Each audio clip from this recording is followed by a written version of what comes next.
Today is Lunch Bunch Day. Yay. What are you getting? I don't know, maybe the swordfish wraps. Yes. Those Quite are good. possibly Retro Metro. If you haven't gotten yourself signed up for Lunch Bunch at Retro Metro, go to ksgf.com. You can do it there. And if you win, then you and 5 folks of your choosing will have lunch at Retro Metro on a Wednesday with Sarah, with me. Also, we are going to have happy hour at Retro Metro this Friday from 4 to 6. And guess what else? What? Tomorrow morning, we are going to be broadcasting on location somewhere. Oh, that's good. I forgot to ask you. Yes. That's good.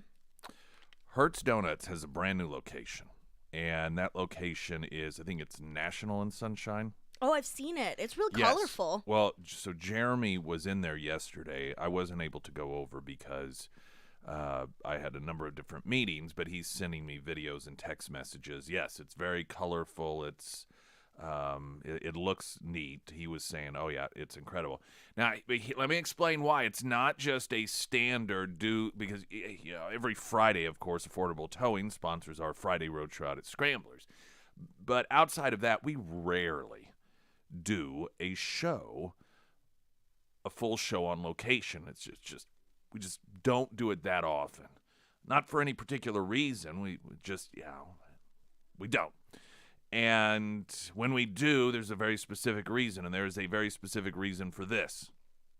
And that reason is something that I brought up yesterday, and that is the lack of people that have signed up as volunteers for the Wall That Heals. The Wall That Heals is something that is scheduled to come to Springfield June 8th through 11th, and it requires 24-hour volunteers. It is a replica of the Vietnam Memorial Wall, and it's massive in size. It's about 3/4 the size of the actual wall itself. So as you can imagine, it takes a lot of resources, but it takes round-the-clock volunteers to be on site, 4-hour shifts. And you're talking about May 8th, 9th, 10th, and through the 11th until, I believe, 2 o'clock in the afternoon. There has been a lack of folks signing up for this to volunteer. And because of that, the folks who run the entire thing have said, we're just not going to be able to, because there have to be volunteers there. We can't just leave it there unattended. We've got to have folks there. And so they said, we're going to have to pull it. And we decided, okay, well, we're going to make a tremendous effort here to get volunteers so that they don't have to pull it. Because one, it'd be sort of embarrassing for our community, to have them say, sorry, you guys just, couldn't pull this off for veterans. Would really like not to have that be part of our resume in the listening area. And so working with Serenity Honors, who's hosting it, what we're going to do, the reason we're going to be at Hertz Donuts is to register you. If you come by, we're going to register you to be a volunteer. Of course, if you want to, it is volunteer. In doing so, you will also be registered for a brand new, I believe this is from Serenity Honors, 4K 75-inch TV. It's brand, yeah, it's really nice. Jeremy sent me a photo of it. And obviously there's only so many volunteers that can sign up. I think as of yesterday there was just over 100 that were needed. So your odds of winning it are good. And then I believe there is also going to be a gift card to an area restaurant for a couple $100 that's going to be part of that as well. And I think that was confirmed, but it's just going to be a great prize package, and it's all in an effort to get people signed up so that they don't pull the Wall That Heals from this location here in Springfield as part of their tour.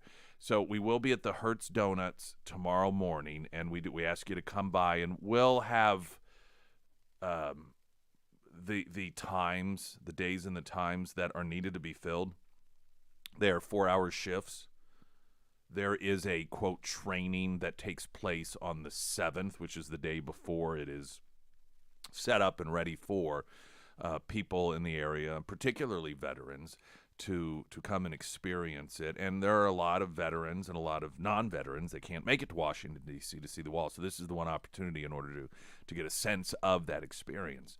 And we're going to have that volunteer list and time slots, and we'd ask that you come by the new Hertz Donuts location.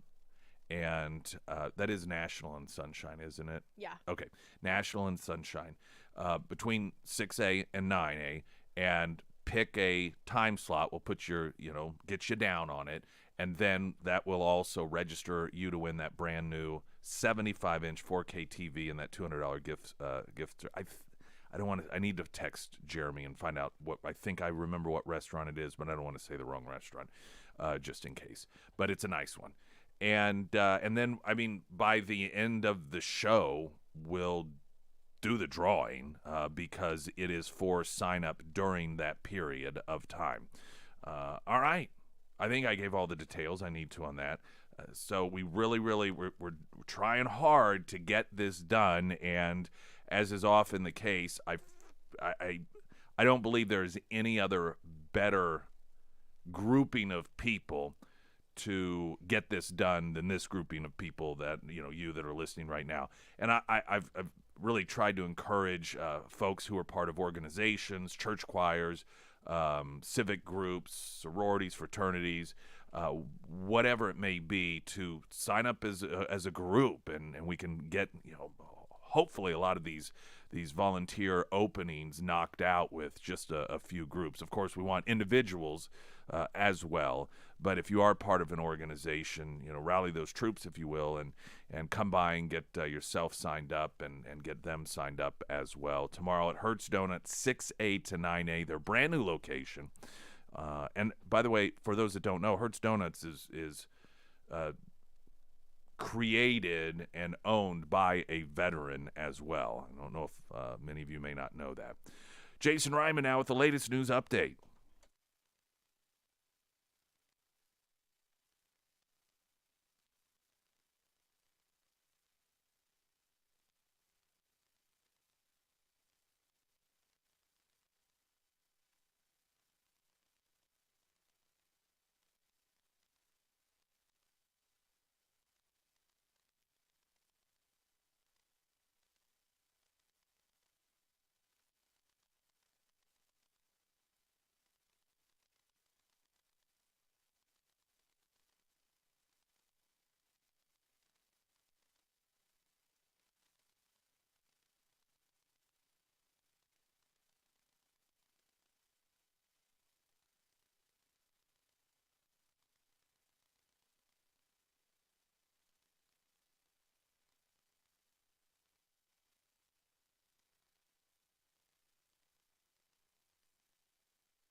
And a sunny day, high of 71, clear tonight, 48, showers and storms likely tomorrow with a high of 68, and Friday a 50% chance of showers and storms with a high of 77. Saturday, mostly sunny, 86. We are streaming live the video along with the audio, sponsored by Springfield Wraps, designer of the KSGF studio, which you can see in the background when you watch us on YouTube or Facebook Live, which is 1041 Nick Reed. Also, a reminder, coming up this Friday, we've got the half-price deal going on, and that is for Big Whiskey at 10 o'clock at KSGF.com, the local for less Ozarks part of KSGF.com. You can get a $50 gift card to Big Whiskey for only $25.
you want to see an amazing transformation, talk so much about trans this and trans that. Garage transformations. That's a legitimate thing. It's not like a crappy garage pretending to be a really nice one. It actually does transform into a space on your home that you want to show people. Now, if your garage is not that place it can be, you can see how it was done for me by garage experts. I do have a video. I think there are a couple videos regarding garage experts still up at 1041 Nick Reed on Facebook, but one that shows my before and after. And then at under Nick's endorsements at ksgf.com, there's more of a conversation, brief one with Mark Long and Shelley Long about the process and the benefits of using garage experts. They can give you the insight as experts, and of course I can just show you what was done with mine and tell you what a tremendous asset it has been to my home, improving both the look and the quality, but also the value of my home. It's Garage Experts under Nick's endorsements, ksgf.com. Democrats underestimated McCarthy on debt ceiling, Senate Republicans say. Several Senate Republicans say that they think that House Speaker Kevin McCarthy is in a new position of power in debt ceiling negotiations after the White House and Democrats underestimated his ability to pass a debt ceiling bill last week. Senator Kevin Cramer, Republican from North Dakota, told the Washington Examiner, I think Democrats maybe did underestimate what the House was able to do, and they underestimated the support from Republican senators. Republicans put forward requests that are not unreasonable. They may not be requests that every Democrat will support, but the starting point is a legitimate one, and now it's a legitimate discussion, a legitimate negotiation, and I look forward to seeing what comes with it. Senator Ted Cruz, who also applauded McCarthy's ability to cobble together enough votes and credits to move as one that forced Biden to the table to negotiate, saying up until yesterday, Biden's position was that he would not negotiate. He would not even discuss using the debt ceiling to impose reasonable limitations on spending. I'm glad Biden was forced to concede that position. Democrats bet against Kevin McCarthy. I think the House did a phenomenal job coming together and standing together. Now, the White House is saying that's not what's going on here. The press secretary, Karine Jean-Pierre, yesterday claims Biden didn't cave to he's not going to negotiate the debt ceiling. Now, as usual with the Biden administration, you don't know how much of this is lying. You don't know how much of this is confusion. You don't know whether this is true. You just don't know because it is messaging-wise. I don't believe ever there has been any serious subject matter that the White House has had one single clear unifying position on. There's always a symphony of different messages coming out of the White House. Sometimes it's trying to clean up a mess that Joe Biden has made through some sort of rambling, incoherent statement that he's made, or a statement that runs contrary to what the administration claims that it's going to do. And so they're out there scrambling, trying to clean up mess in aisle Biden. Other times, it seems as if there just is no one really knows what the position of the White House is. What Karine Jean-Pierre is claiming here is that this is part of what she said. During his meeting with leaders, the president will discuss initiating a separate process to address the budget and appropriations. So this is what I think is happening. Biden is probably going to say that, okay, I pinky swear that we will look at the budget. We will work with you on the budget. We will negotiate, compromise with you on the budget. But not at the same time as the debt ceiling. You need to raise the debt ceiling today in order for us to work on the budget issue tomorrow. I suspect that they recognize people understand that we have a real spending problem in this country. And simply dismissing the spending problem isn't a winning message to the American people. It also allows, I believe, to a degree of success, Republicans, if they are able to focus the message and deliver it in a crisp, clear manner, that simply raising the debt ceiling alone is just exasperating the problem here.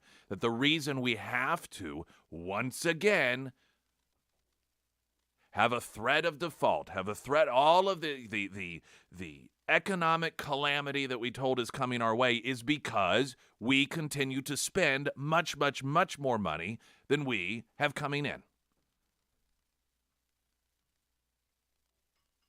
And the only way to prevent us from being in this position again, which nobody likes,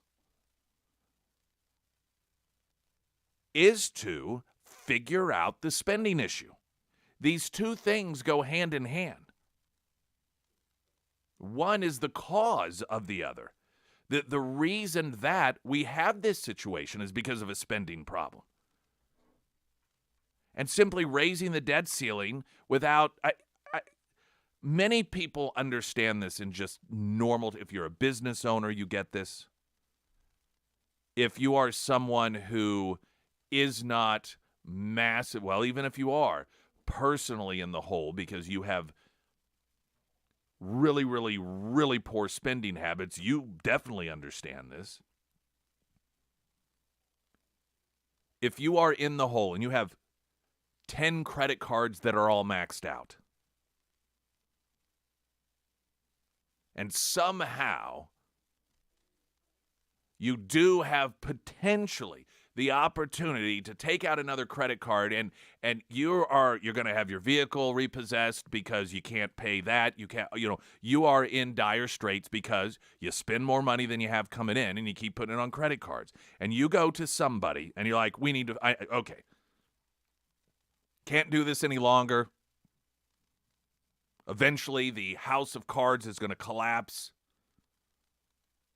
I need financial help. I need to go to some financial advisor and how to get myself out of this, whether it's debt consolidation or whatever it is, I don't know. Even if the financial advisor, the first thing they're going to do is they're going to say, well, if there's any way possible to do this without taking out another credit card, that's the way we have to go. But if you absolutely have to, no other choice, which is what raising the debt ceiling is doing. It's taking out another credit card in our name, your name, my name. That person is going to say, but you are not going to do this until we look at the amount of revenue coming in, your paycheck, how much it is that you have in bills every month, what is left over, and okay, how much are you spending when it comes to entertainment? How much are you spending on your cell phone plan bills? How much are you spending going out to restaurants? How much are you spending on booze? All of these different things, and we've got to stop that spending. Your $400 a month for eating out, that's got to go down to zero. It's going to hurt. It's going to be painful, but this is the only way out of this problem. This is where we are as a country. And what you have, unfortunately, are Democrats that are saying, just take out another card. Just take out another card. Don't worry about the spending. Keep spending all you want. In fact, we should spend more. That is literally their plan, is to increase the thing that continues to put us in this position.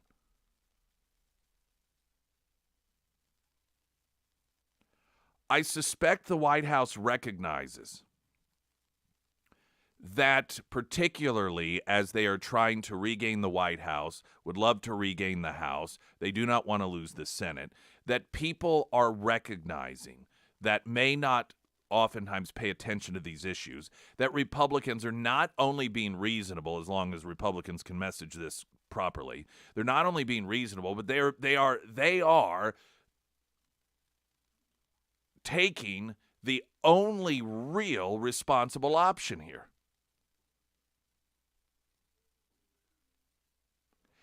But at the same time, they want to be able to accuse Republicans of being reckless. I mean, the Biden administration's out there claiming that Republicans are part of their plan is to slash veteran benefits, which is a total complete lie. The Republican passed budget has nothing in there even regarding veteran benefits. It's just, as usual, making crap up.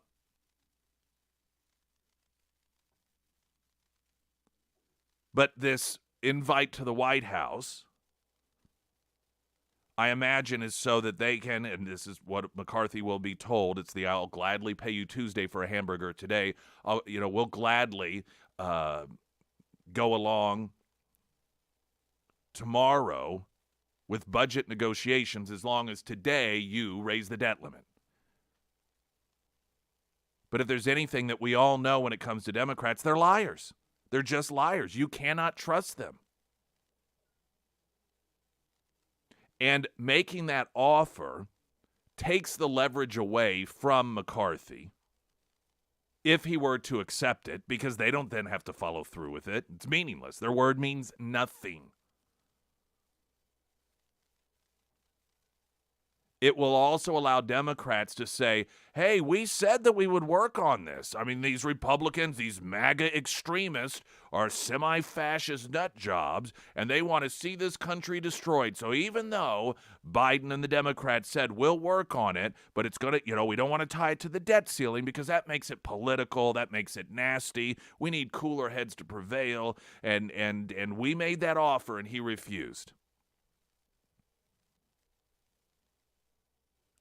So while Republicans are out there, and it's partly irrelevant, the sort of showboating a bit that some Republicans are doing, like, well, yeah, McCarthy, he really made the Democrats cave on this. I don't think that's what's happening here.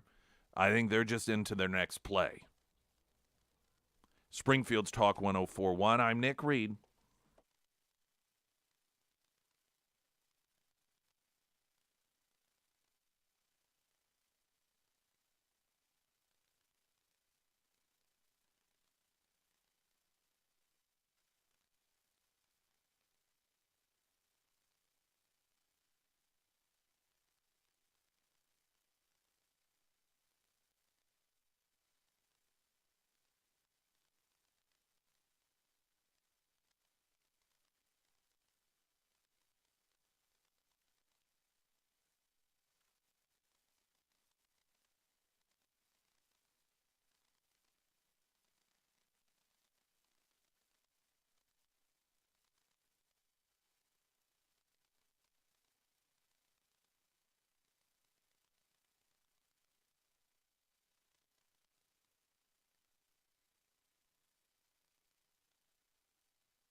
Here's a headline, and this is just the standard playbook from a political party that wholly is immoral.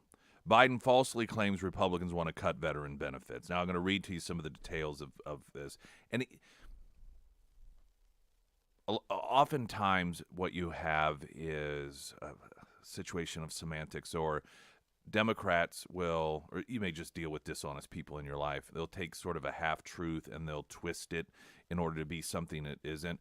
This is just completely made up. Completely made up. In fact, the legislation does not mention cutting veterans' health care or benefits at all. Nothing. You are going to be bombarded with these lies. The media will carry these lies, knowing that they're lies. Because to them, the ultimate goal is to make sure that Donald Trump's not president, that those evil Republicans need to keep the good Democrats, the good Americans in there. And if that means lying, then so be it.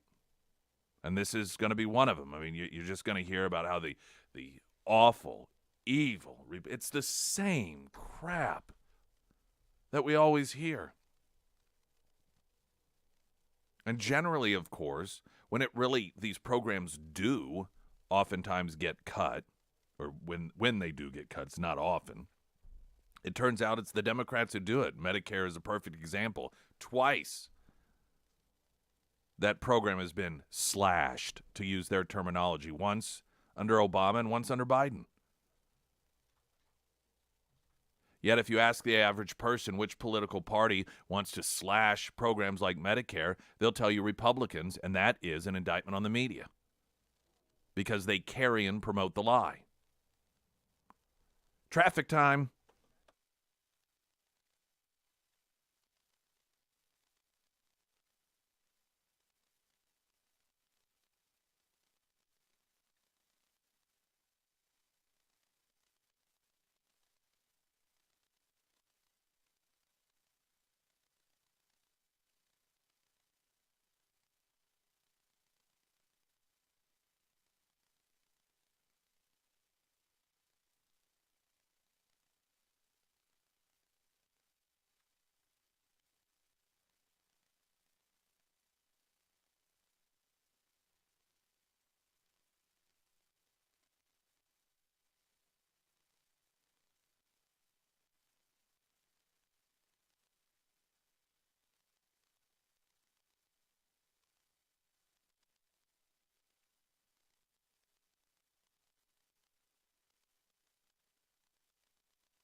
The First Alert Forecast, sponsored by St. Clair of the Ozarks Home Improvement. Sunny, 71 for a high today, clear, 48 tonight.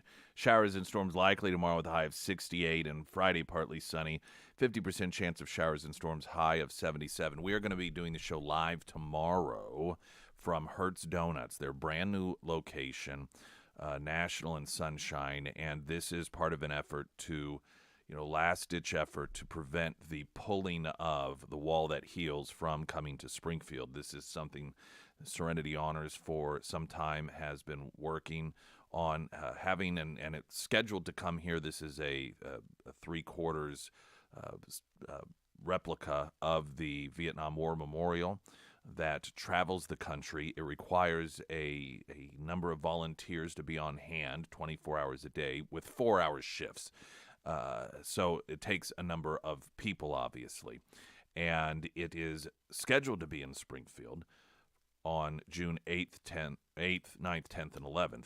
But because of the lack of signups, they said, well, look, we're going to have to pull this thing. So we're doing a last-ditch effort to change it. Part of that is doing the show tomorrow at Hertz Donuts, and every person that comes by and signs up for one of the slots to volunteer, which again, 4-hour slots, will be registered for a brand new 4K 75-inch TV. It's got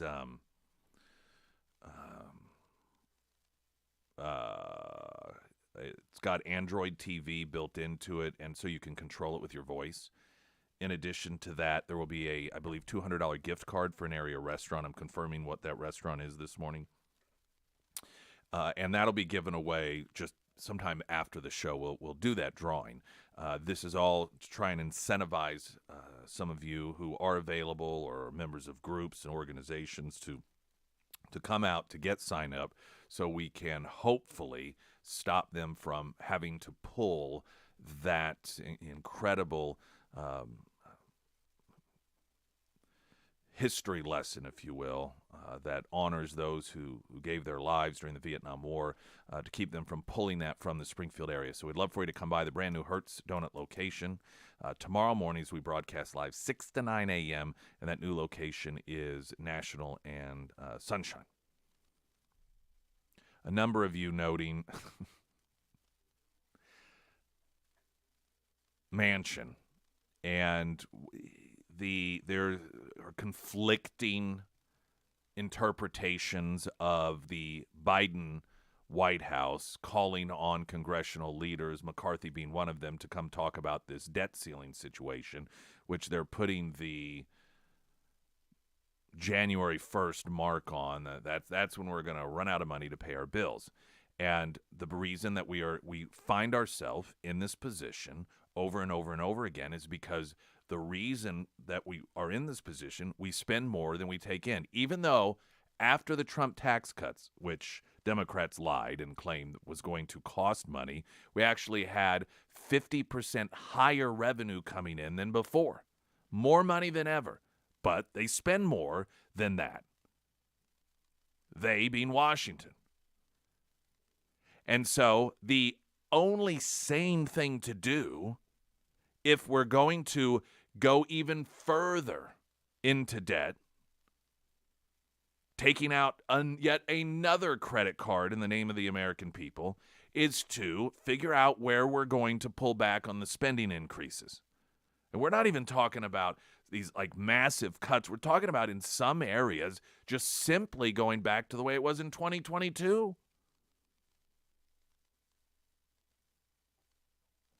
The Democrats, they don't want these things linked together because they don't want it. That they buy votes. That's how they get elected. They get elected not even so much by buying votes, but by telling you that Republicans are going to take things away from you. It's really the only marketing tool that they have. I mean, what else are they going to campaign on? They can't campaign on border security. Can't campaign on Afghanistan. They can't campaign on fentanyl. They can't campaign on inflation. They can't campaign on energy. They can't campaign on national security, spy balloons and so forth. They can't campaign on, look at how well we've taken care of the supply chain issue. They can't campaign on, look how quick and decisively and successfully we worked in East Palestine when that train accident occurred. There are no meaningful successes. So it's all Republicans are horrible, and you have to give them something for them to be fearful of. And so whatever it is that Republicans are saying in terms of spending, even if it's an increase, well, we want to increase it more. And because Republicans don't want to spend as much as we do, they're slashing the program. This is why they don't want to connect the raising of the debt ceiling to an actual cut in spending. The White House calling on Republicans or a lot of Republicans are crowing, about how they underestimated McCarthy and he buckled under Biden. He finally realized he's going to have to negotiate on this point, and the White House is saying, no, that's not what's going on here. What I believe is occurring is you've got the White House is going to say, we'll work with you on the budget. Oh, yeah, we'll really get this spending under control, but we're not going to do it as part of the budget. We'll do it afterwards. In other words, trust us. We pinky swear. If you allow us to take out another credit card in the name of the American people, we promise we'll get spending under control. We'll work with you after the fact. And a number of you have texted in, how did that work out for Manchin? And this is referencing the Inflation Inducing Act, in which his fellow Democrats in the White House promised him, we get your vote on this, then we'll streamline the process of freeing up energy. And that was his rationale as an energy state for voting for that massive inflation-inducing legislation. And then they immediately betrayed him like, nah, we don't think so, chump. And, of course, he's facing re-election, so he's running around, I was just so betrayed. I'll vote to overturn it if I can. Desperately trying to save his job. This was one of the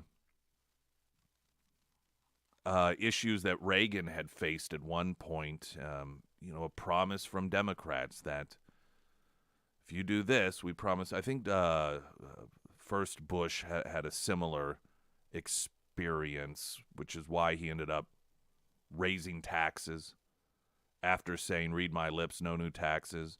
It's this idiotic belief that Democrats will stick to their word. I mean, I don't know. I know a lot of people don't feel comfortable with the language, but they're liars. I mean, not just liars, but liars, capital L. Not, well, sometimes they lie. Just count on it. Particularly if their word is given to the political opposition. They're never going to stick to that word. Now, hey, I could end up being totally wrong on this, and Biden could be like, okay, let's go ahead. We don't want to deal with this in a campaign year.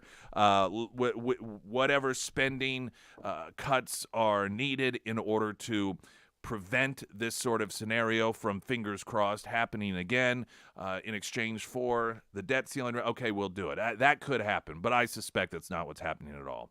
It's going to be a pinky swear summit where they pinky swear they will work in a bipartisan and responsible manner to get the budget under control, as long as McCarthy supports raising the debt ceiling first. Springfield's Talk 1041, the American Transmissions Talk and Text line, 447-KSGF. The White House sending troops to the border. Of course, this was something that when Trump made a move to do it, you had not just Democrats, but folks in the military, retired and current. Oh, this is a horrible thing. You know who else put troops on the border? Hitler. This isn't who we are. What sort of message does this send? Putting a bunch of goose-stepping Nazis on the border. Well, it's different now. Now, it actually is different because the purpose, I can guarantee you, between a Trump administration's efforts to send troops to the border versus the Biden administration's effort to send troops to the border, much, much, much different purpose. It is very important to understand because they will, Democrats, whenever they are confronted with the national security issues, the illegal immigration issues, the open border issues, they'll say, hey, we even send troops to the border. And all of a sudden they'll compare themselves. I mean, we just did the same thing Trump did. No, look at us. Look at what a great job we're doing. No. Don't be fooled.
The White House, through their spokesperson, Karine Jean-Pierre, earlier this week, claimed that since Biden has become president, illegal immigration has been cut by 90%.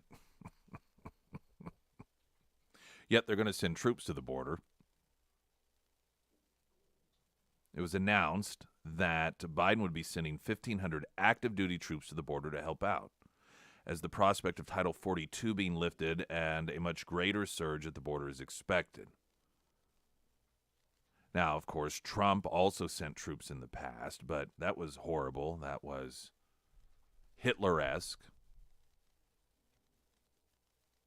They invoke imagery of the Berlin Wall and East German snipers keeping a watchful eye for those trying to cross the border so they could shoot them dead as their bodies were tangled in the barbed wire. That's what Trump was doing.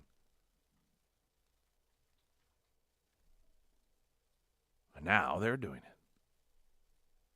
When you have no moral compass, it's an easy thing to defend such a move. There is actually a difference here. The difference is Trump sent troops to the border to protect the border.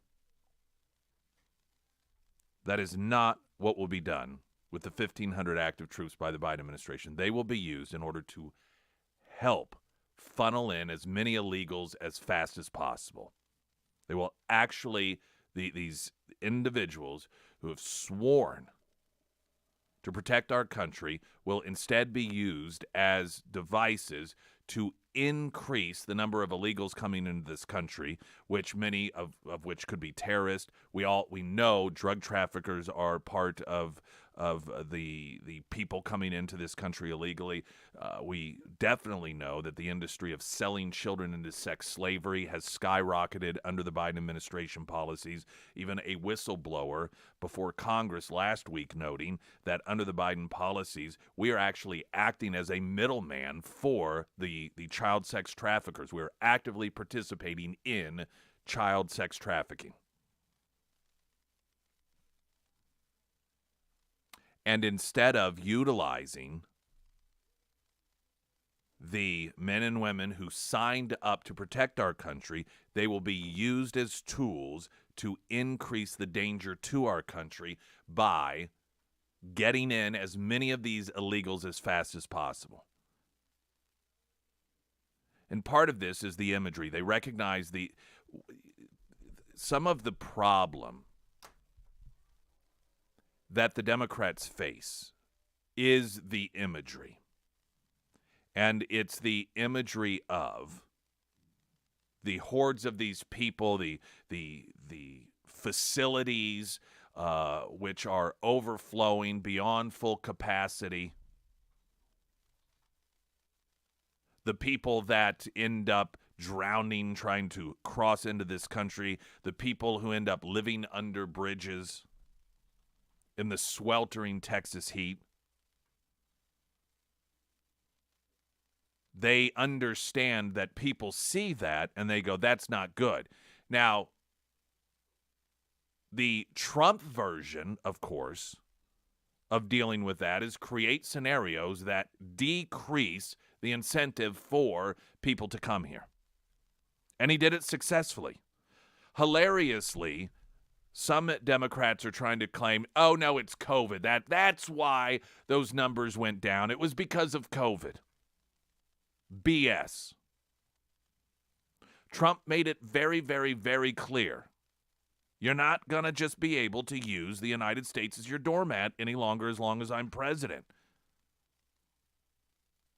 Up to and including threatening to block business with Mexico. It took less than 24 hours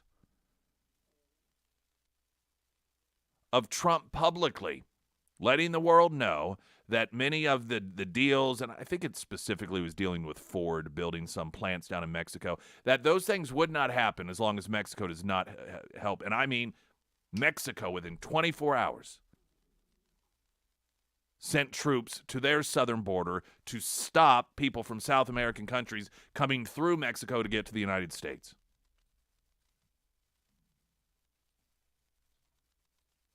Trump's efforts were all to have that meaningful result of diminishing the increase of illegals coming into this country.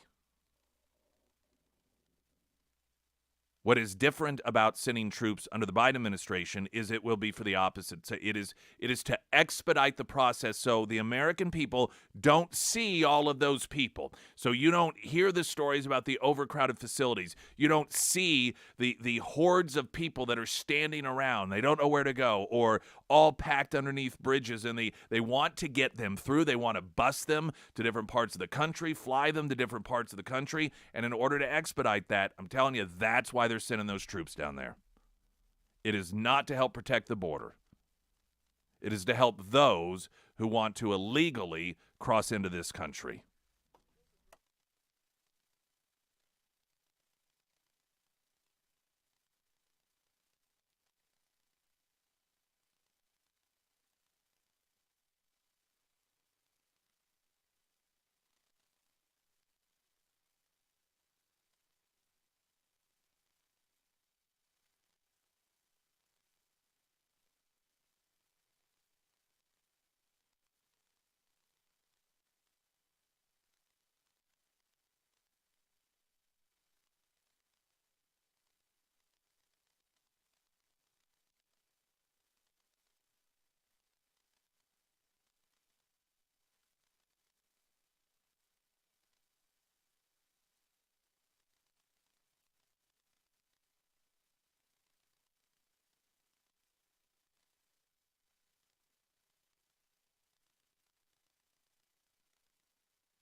Tomorrow morning, we will be broadcasting live from the new Hertz Donuts location at National and Sunshine, signing people up, asking you to come out, sign up to volunteer to help man the wall that heals in June. And it also registers you to win a brand new 75-inch smart TV and $200 gift card.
Emily Johnson, House Theory Realty.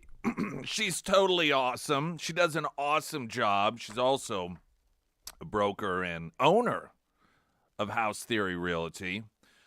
You can check out some of her reviews online. You'll see, this is, to me, how you determine oftentimes the authenticity of any sort of review and the specifics that are in there. It's not just vague, but very specific. This is what she did. This is why it was so great. This is the area that she really helped. And you see that to a great degree with Emily Johnson, House Theory Realty. And I'd say just trust me. My credibility is a pretty, big deal. Needs to be, should be. Otherwise, what is this show even about? But aside from that, the volume of other people, some of which I know, some of I don't, that have used Emily Johnson and just been ever so grateful, particularly those who have gone other routes before, so they know to some degree what is out there. And there are a tremendous amount of people out there that do real estate, a lot of them like part-time. They think, well, this is a way for me to make a little extra money. They thought it was going to be easy to do, only to realize it wasn't so easy. But with Emily Johnson, House Theory Realty, you're going to get everything that you could possibly ever want.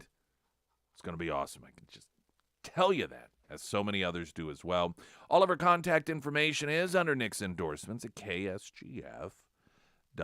Tomorrow morning, we are broadcasting live at the brand new Hertz Donuts, National and Sunshine. It's not just because, hey, we want to bring attention to a brand new Hertz Donut location, owned by a veteran, by the way. But it is a call to action. The wall that heals, the moving history lesson and monument to those who sacrificed their lives during the Vietnam War. It is a replica of the Vietnam Wall in Washington, D.C., 3/4 the size, so it's still massive. And it visits different areas of the country so people have an opportunity to see it, to get a sense of the magnitude, seeing all those names, all of those lives, and particularly those that can't necessarily make it to Washington, D.C. This is an opportunity, but it's an opportunity that recently Serenity Honors, who is hosting it, has been informed that due to a lack of people volunteering to be there, hand out bottles of water, and it's nothing that's too laborious by any stretch of the imagination, but they're 4-hour shifts, and they're 24 hours a day for a number of days, June 8th, 9th, 10th, and 11th. And because of a lack of volunteers in our community, which is unfortunate, they said, no, we're not going to be able to do it. We're saying, hold up, give us a chance. So what we're doing is broadcasting there tomorrow. We ask for you to come by. If you register, we'll have the times and the days that are available that need some people to be there to volunteer. And if you sign up for one of those, that will also register you to win a brand new voice-controlled smart TV, 75-inch 4K, and a $200 gift card to Retro Metro. Just for getting signed up to volunteer. Now, if you aren't able to make it by, but you still want to be part of making sure that the wall that heals does not get pulled from Springfield and make it happen, you can go to ksgf.com, and the first big tile you'll see there in the rotating tiles is the wall that heals. Click on it, and then there will be a link within there that you can actually sign yourself up for what time, and they'll try to, as best as possible, get you that time and what day. And again, I know many of you will just stop by Hertz Donuts tomorrow and maybe pick up a donut or two while you're at it and get signed up so that you have a chance to win that brand new TV and get the $200 gift card for Retro Metro. You can use it for happy hour on Friday. But again, those that can't do that, we still ask that you do go to ksgf.com and sign up for a slot. This kills me. Every so often they do these studies, particularly amongst younger people, those that identify as liberal, those that identify as conservative. And there's actually two things one's a personality trait, one is a state of mind, that are consistent every time they do these studies. When it comes to charity, conservatives are much more generous with their money, and not just their money, but their time. Where people on the left are very stingy. This is consistent. These studies are done every so often, and they're consistent. By the way, generally speaking, that holds true when it comes to tipping also. The personality trait that consistently, the divide that also consistently exists every time a study is done, is that people who are liberal are significantly more sad, they're more angry, they're more anxious, they're more depressed than people who are conservative.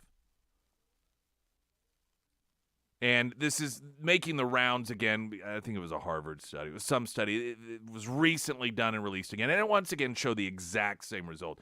It's pretty interesting because it seems as if studies that occur over time, the headlines will always be, despite what studies have shown in the past, this has changed. Eggs are good for you. Eggs are bad for you. Wine is good for your heart. Wine is bad for your heart. This is good for you. This is bad, right? I mean, we're always like, oh, well, just wait for the next study. But when it comes to these two things, when it comes to stinginess, consistently, liberals are always more stingy, while conservatives are more generous when it comes to helping the poor, helping those in need, and mood, attitude, perspective. Democrats, those on the left, are always more angry. They're sad. They're depressed, and because this is one, these just don't change. They stay consistent. We're going to get news with Jason Ryman. Then I want to talk a bit about this, because if you think about this is so obvious. It is so obvious. You do not have to have any degree whatsoever in order to understand why this is. All one has to do is just look at their own life and the people around them. We'll have that coming up. The American Transmissions Talk and Text Line 447-KSGF. Jason Ryman with news.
First Alert Forecast sponsored by Navant. Employee benefits that work. Sunny 71 today, clear 48 for low tonight. Showers and storms likely 68 tomorrow, and partly sunny Friday with a 50% chance of showers and storms and a high of 77.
And our word from Sarah Myers. Thank you. Well, Beatles Property Maintenance has been at my home a couple times over the last few weeks, and we're in that home stretch of getting some repairs done in my kitchen and in my carport, and I can't wait to share the before and after work that Beatles Property Maintenance has done at my home. Now, Beatles is spelled Beadles. That's right. And they do a variety of home repairs and maintenance. They do jobs like mold remediation, water restoration. They can do sump pump installations and even vapor barriers. But they can also help you out with some of those more fun home repairs, if you will. They can get your deck ready for summer. They can install and upgrade lighting throughout your home. And they even do full bathroom remodels. So whatever the home repair, I highly recommend you give Bruce and the Beatles Property Maintenance team a call today. You can find all of their contact information under the Sarah's Endorsements tab at ksgf.com.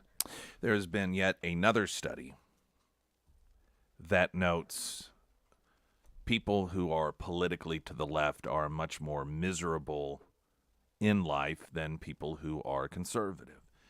It's getting worse and worse amongst younger people. And this is one of the few studies that over time never changes, other than it gets more extreme. In other words, people on the left, Democrats, liberals, consistently are shown to be more just wet blankets and depressed and see the negative in everything than conservatives. But the gap is getting wider. So in other words, conservatives don't necessarily over time get even more cheerful. They hold somewhat consistent, but Democrats continue just to get worse and worse when it comes to being miserable and unhappy. There's an interesting take on this by a columnist by the name of Matthew Iglesias, and he was co-founder of Vox, which is left-leaning. He's a lefty. Although he is a lefty, his eyes are open as to why this is. It's pretty remarkable. He utilizes somewhat flowery language. And I want to read to you some of what he has said. When you reduce it down, it's so basic and so absolutely simple. Now, he wrote, based off the latest research, a Substack titled, "Why Are Young Liberals So Depressed?" And it explores recent data from the U.S. Center for Disease Control and Prevention that shows an alarming rate of sadness and depression among American teenagers. He wrote, the CDC survey doesn't ask teens about their political beliefs, but the study found not only divergence by gender, but divergence by political ideology. Breaking things down by gender and ideology, they find that liberal girls have the highest increase in depression effects, and conservative boys have the least. But the liberal boys are more depressed than conservative girls, suggesting an important independent role for political ideology. So, in other words, even though, when it comes to the male and female component to this,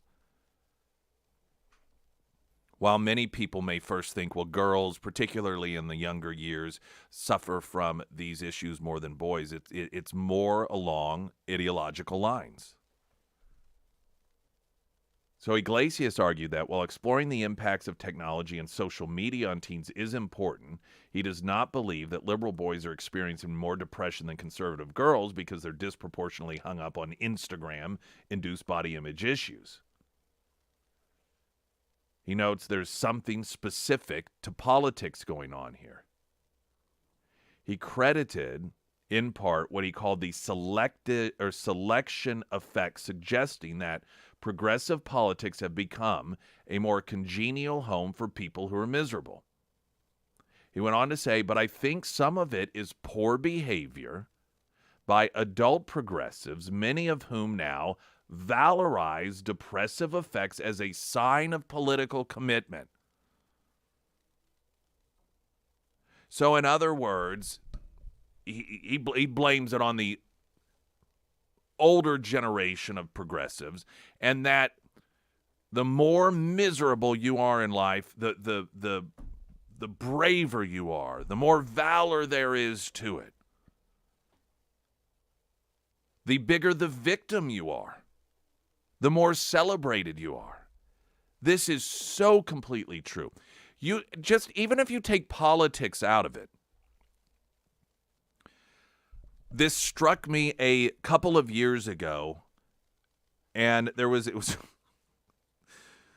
I'm just going to be honest about what the show was and why I found myself watching it. I don't know, but there was some reality shows. Lindsay Lohan was running some resort in some island, and it was I only saw part of the first episode, and all of these new hires were sitting around a campfire, and they were for the first time in a casual setting getting to know one another.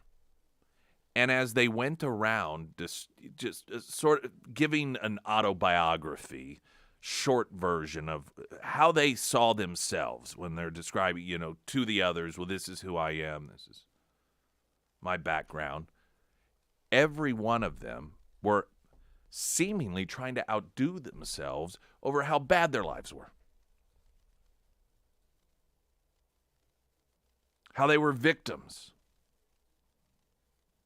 Whether they were victims because of economic status, virtually every one of them that was a person of color or somebody that was LGBTQ, that was their victim status. How hard it was growing up like this.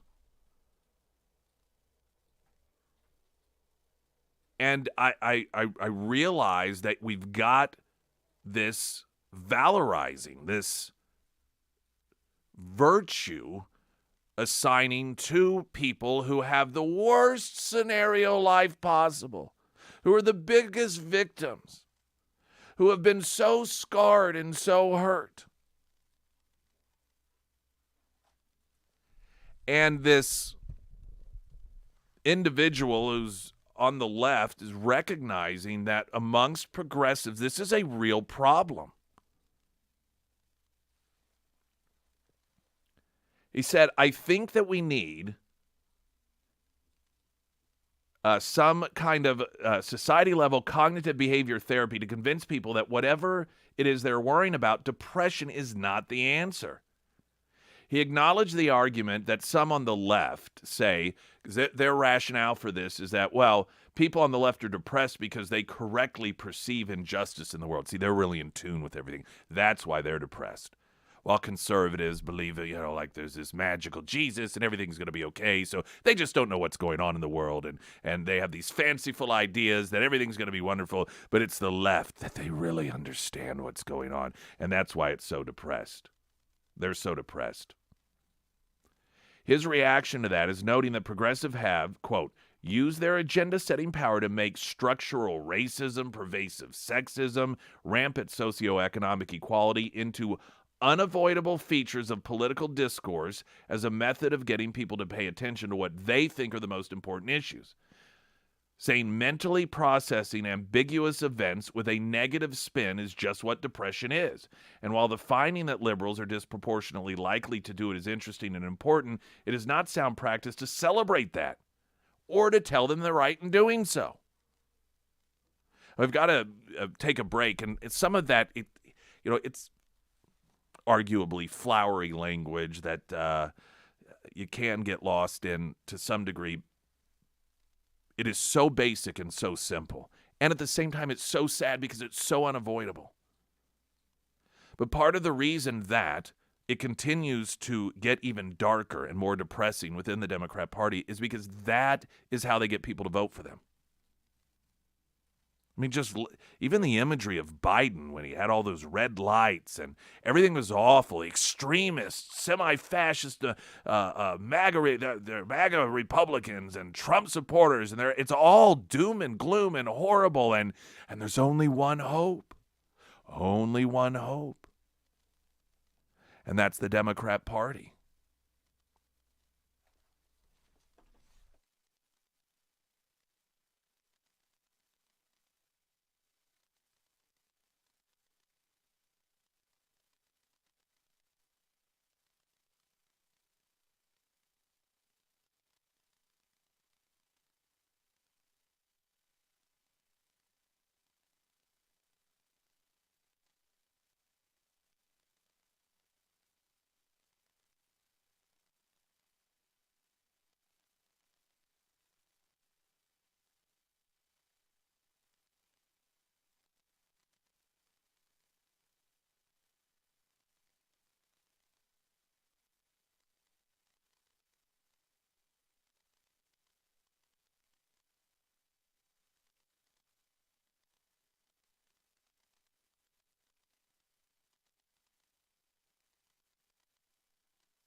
Friday morning, Friday Road Show, sponsored by Affordable Towing, will be at Scramblers. We do have a Retro Metro happy hour from 4 to 6 on Friday. Tomorrow, we are going to be broadcasting live, doing the show from the new Hertz Donut location, Sunshine and National, for the purpose of, this is a last-ditch effort to prevent the pulling of the wall that heals from coming to Springfield. This is a replica of the Vietnam War Memorial. It has been slated to come here. Serenity Honors has been working very hard in raising dollars to bring it here to Springfield, but the folks who are in charge of it have said, hey, you guys just don't have the volunteers. They're not signing up. Don't know what's going on with that community, but we're going to have to pull this thing. And so we're like, just hold on. We think we can get the volunteers. In an effort to do that, tomorrow, while we are at Hertz Donuts, doing the show live, if you come by and sign up as a volunteer, we'll have the time. They're 4-hour volunteer blocks. When you sign up, you will also be registered to win a new voice-controlled smart 4K 75-inch TV and a $200 gift card to Retro Metro. And that is how you get registered, by signing up to volunteer. The dates of which you can choose, and there are openings on every day, June 8, 9, 10, and 11. So it's, a little bit down the road, about a month, I suppose, at this point down the road. So we would love for you to come by, check out the new Hertz Donut location on Sunshine and National, and get yourself registered for that incredible prize pack as we try to, again, make sure that this does happen. Traffic update, I'm Nick Reed.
First alert forecast, sunny 71 today. Mostly clear 48 tonight. Showers and storms likely 68 tomorrow. Partly sunny with a 50% chance of showers and storms on Friday, high of 77. There's interesting and accurate analysis from a left-wing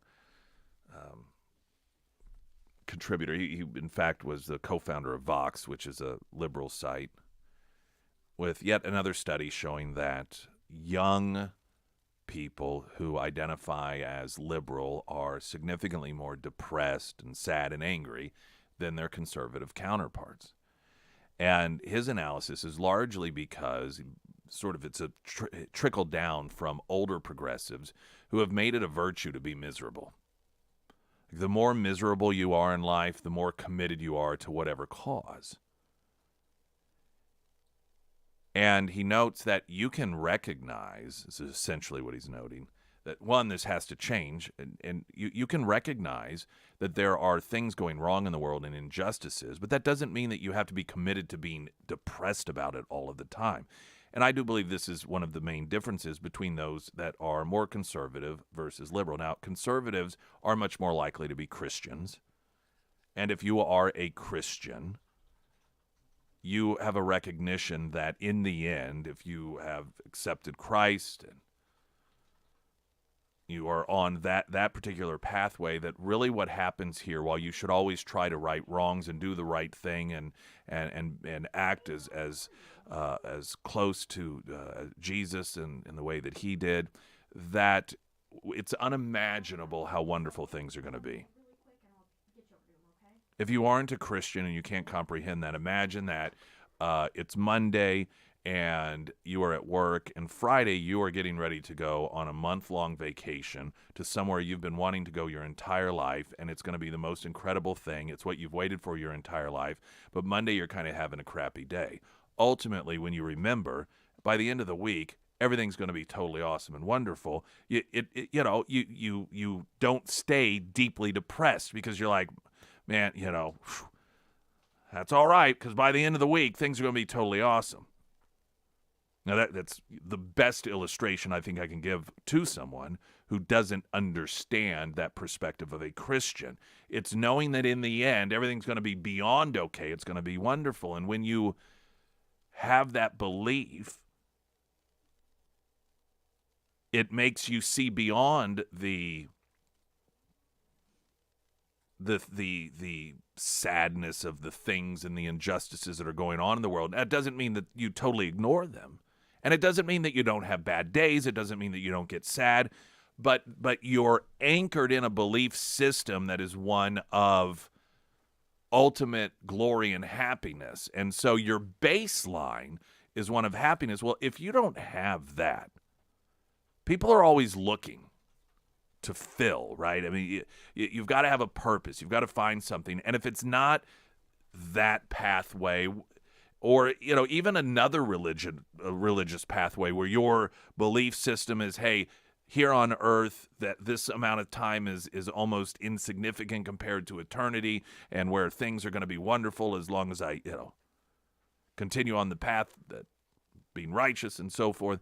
If you don't have that, and you're looking for meaning, and you are a political person, then it's all politics for you. And look at the Democrat Party. Even from a political perspective, conservatives believe in the individual. The belief that every single human being has a soul that is equal to all other human beings, and that while there may be some physical differences, there may be all that, particularly in America, you can overcome these things. You are the master of your domain. It doesn't mean that there aren't obstacles. It doesn't mean that some people don't have greater obstacles than others. It doesn't mean that there aren't some people who start from a, quote, privileged point. But ultimately, if you want it bad enough, you can do what you want. For some people, that is starting a small little boutique. For some people, that is starting some multi-million-dollar corporation. For some people, that may be serving the church. That's the great thing about it. You can find the thing, and you can do it. And also this understanding that you can live side by side harmoniously with people who have different belief systems and be okay with that. When you have those beliefs, your baseline is naturally going to be more optimistic. But if your belief is one, and you assign yourself to the psychological newsletter of the Democrat Party, it's all about how awful things are, how awful you have it, how you can't overcome these things because of systemic this, systemic that. Think about the recent coverage of the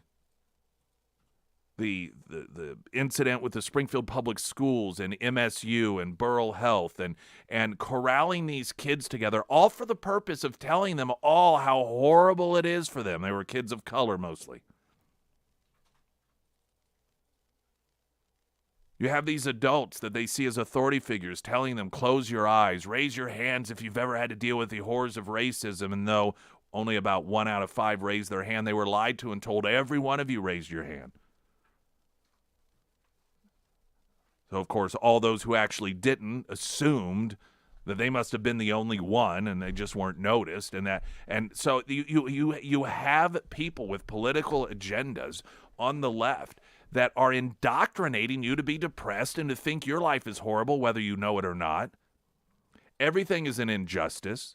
If something doesn't go your way, it's not because, hey, you know what? Sometimes that's the way life is. You can pick up and move on. It's because of institutional racism that can never be overcome. Even the things that they say put us in power and will fix not only never get fixed, but they get worse.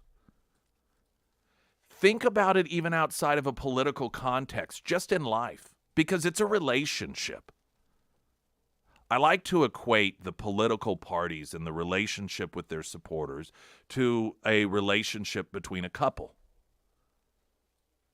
If you are a person, even if you are somebody who is optimistic and upbeat, but you decide you want to enter into a relationship with someone who isn't, and they're constantly telling you how crappy everything is, they're constantly telling you how, it's just not going to get any better. They complain about the exact same things all the time. They tell you that they convince you that everyone's out to get you. People don't like you, that I'm the only one that you can rely on.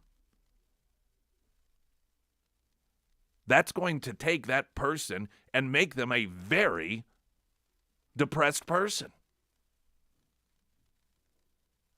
Some of you, and you may have been in these sorts of relationships, or you've known someone, they get into a relationship, and they were always just so upbeat, they always wanted to get together, they always were just positive and smiling, and you just notice over time that they become more withdrawn, they become less engaged. They no longer are the voice of the positive message, and it's because they got in a toxic relationship. They got in a relationship with somebody that convinced them that things were horrible, that the world was against them, and it changed them. And I think when you understand that relationship component and you look at the relationship between political parties and their supporters, and you look at the relationship as, two entities, two people, it's clear why it works out that way. And on the opposite end of it, if you are somebody who maybe you are a little on the see things in the negative side, but then you get into a relationship with somebody that is very, very positive, and that's constantly building you up, telling you that, listen, these things that you're doing, you're working on, keep at it, you can do it. Also telling you you don't need the world's approval. Don't worry what other people think. This is another disease that the left passes on to its supporters, that you need confirmation from people. There's an article in the news leader that I plan on getting to a little bit later. Let's see if I can find the headline here. But it has to do with the city of Springfield is being encouraged to send positive vibes and send a message of support to people in the LGBT community. And it's because the left has conditioned so many people in the LGBT community that they have to get everyone's approval. You have to get everyone's support, and it has to be overt. That's what fuels you.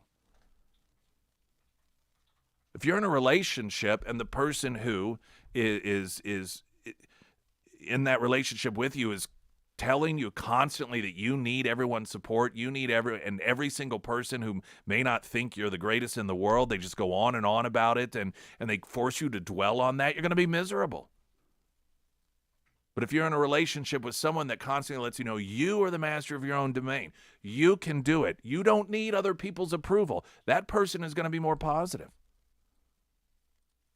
This is why we see on a consistent basis And it's getting even more profound with younger people, that those who identify politically with the Democrat Party on the left are becoming more depressed, more miserable, versus those who are conservative that have a brighter perspective and a healthier outlook on life.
The American Transmissions talk and text line 447 KSGF. Let's go to Don Carrick. Hello, sir.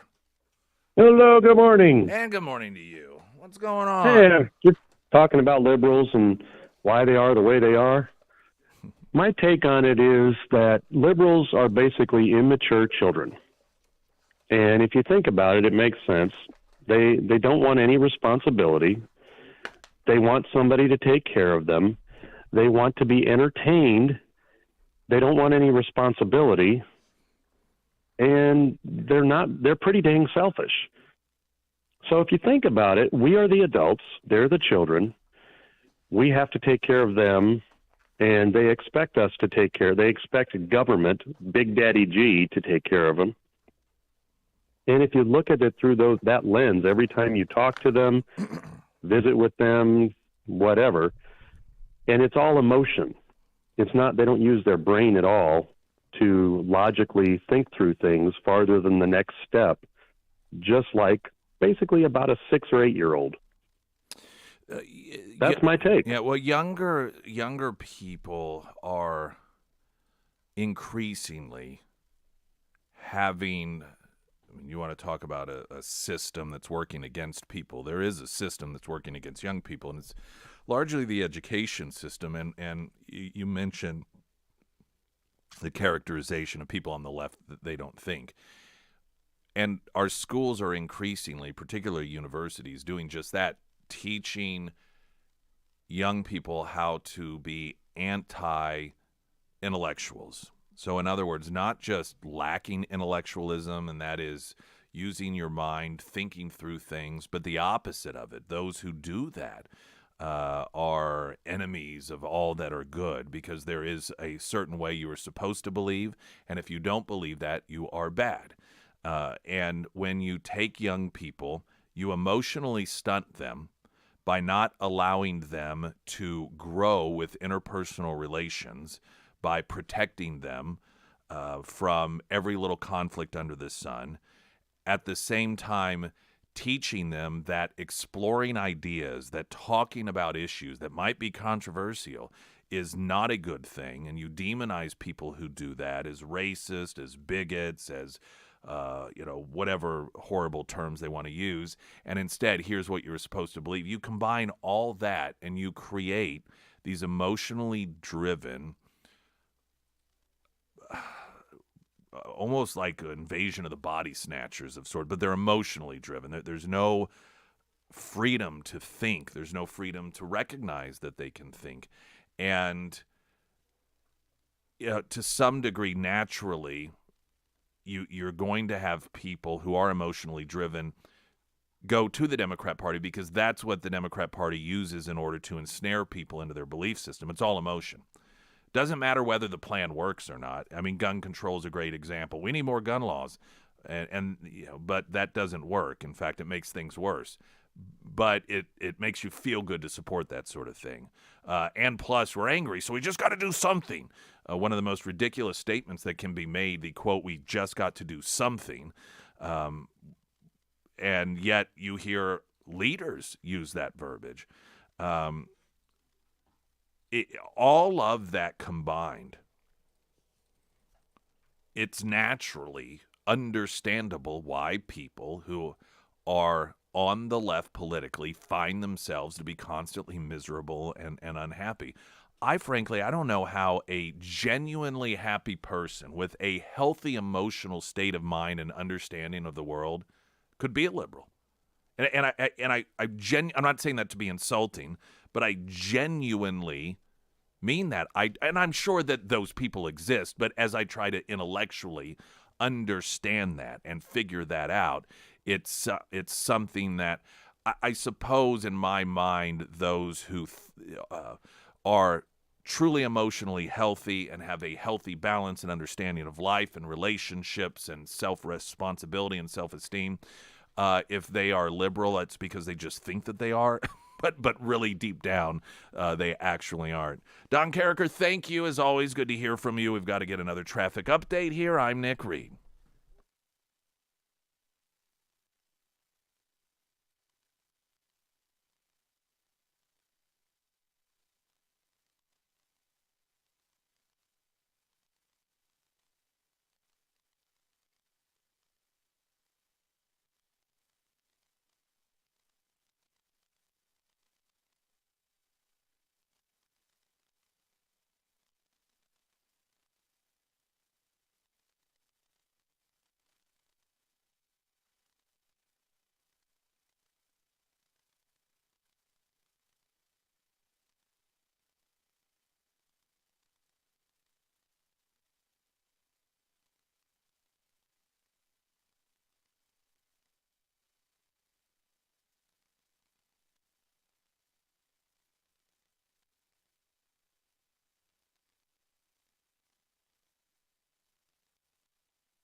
I do, coming up, want to talk about in the upcoming hour, furthering the point. I found the news leader article. Letter asks city leaders to make statement in support of Springfield's LGBT community.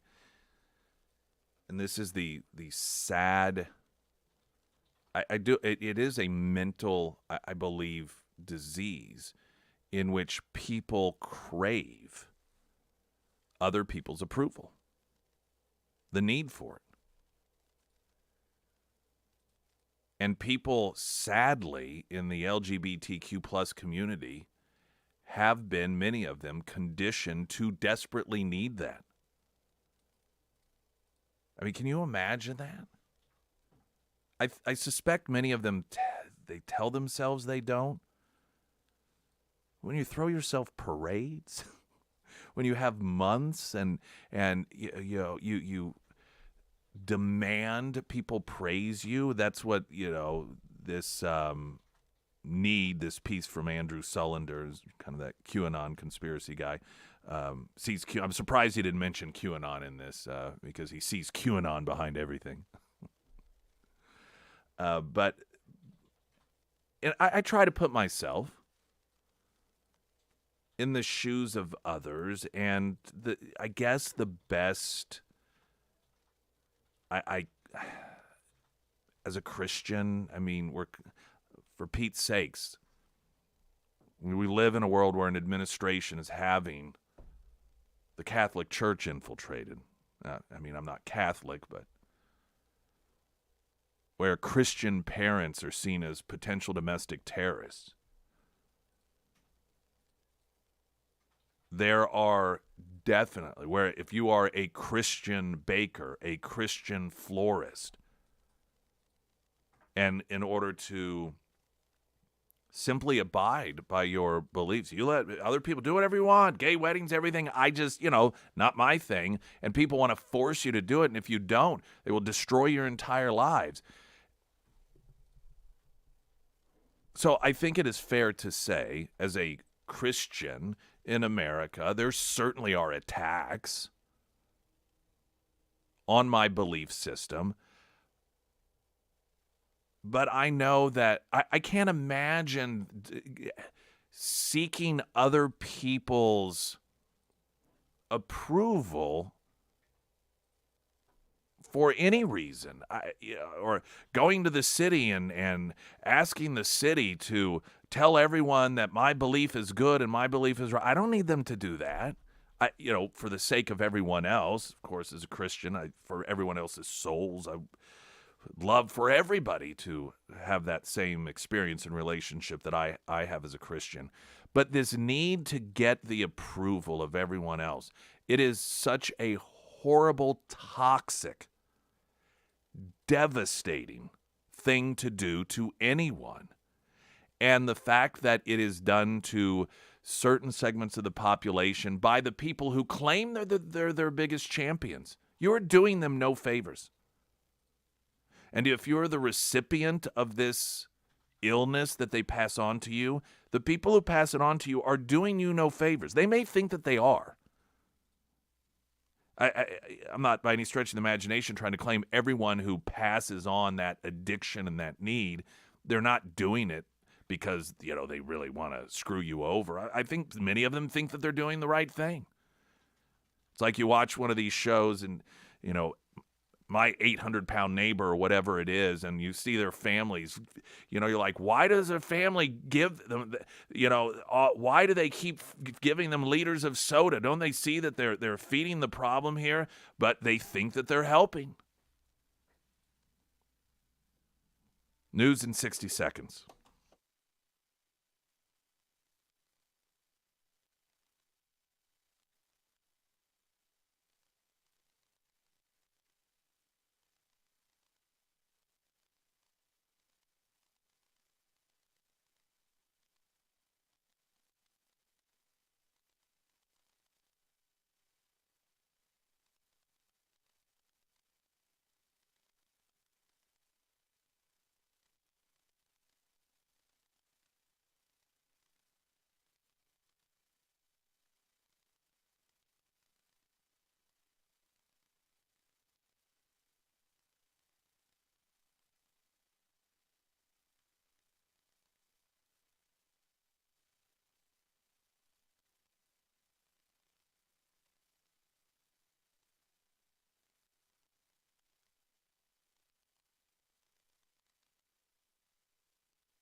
Broadcasting live tomorrow morning, our Thursday show. Yes, Thursday. Now, we're still going to be at Scramblers for Friday. Tomorrow, we're going to do a special live broadcast, Hertz Donuts, their new location on Sunshine and National, for the purpose of the wall that heals. This is something Serenity Honors has been planning for some time. Arranged to bring the wall that heals, which is the wall, the Vietnam Memorial Wall in Washington, D.C. This is a replica of it. It's 3/4 this size. So it's still massive. But because of a lack of people within the area to volunteer to just essentially be there, it's going to be there for a number of days, June 8th, 9th, 10th, 11th. And they've got to have volunteers there for 24 hours, but 4-hour slots. Nothing that is too much, but a lack of people stepping up to sign up. And so they informed Serenity Honors they were going to have to pull it. And so we're trying to prevent that from happening. We've asked, just give us a day or two. Let us see if we can go ahead and get this taken care of. We are going to be at Hertz Donuts broadcasting live tomorrow. And when you come by, Sarah is going to largely be coordinating this. I'll be on air. We will have available the time slots and the days that are available. And when you agree to volunteer during one of those time slots, you will be registered to win a voice-controlled smart TV 4K 75-inch and a $200 gift card to Retro Metro. We will be there 6 to 9. The goal is to get all those slots filled. And those of you, of course, as individuals that are going to be willing to do so, to sign up, ever so grateful. If you are part of any sort of organization, youth group, church choir, Cub Scouts, FFA,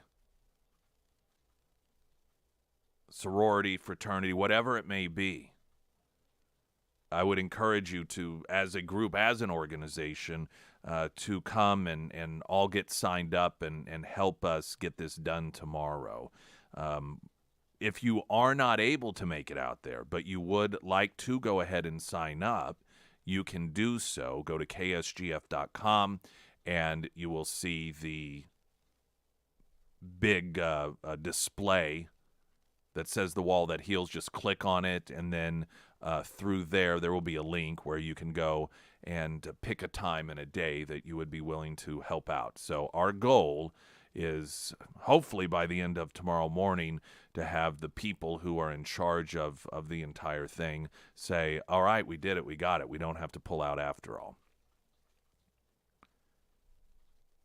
As I was mentioning earlier, there's another one of these studies that has come out, and they're very consistent. People on the left, particularly as they get younger, are much more sad, depressed, anxious than people who are conservative. And we talked in the last hour about the reasons why that is. One of the reasons, though, is, as I did mention in the last hour, is this need that gets instilled in some people that they need other people's approval. I think probably one of the greatest, most liberating pathways to happiness is recognizing you don't need to care what other people think. I know there are a lot of people who really don't like me because of my beliefs, because of what I do. Does not affect my happiness. Don't need their approval. I don't need them to agree with my life, my lifestyle. There are many people, because I am a believer as a Christian, who think that I'm some wackadoodle nut job who believes in magic and so forth. I don't, not only do I not need their approval, I actually genuinely feel bad for them for thinking that.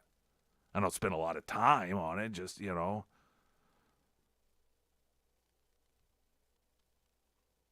And that is liberating. You are not tethered. Your happiness is not tethered to other people's approval. And so I see this headline, and it really is, in a humanitarian perspective, it's heartbreaking.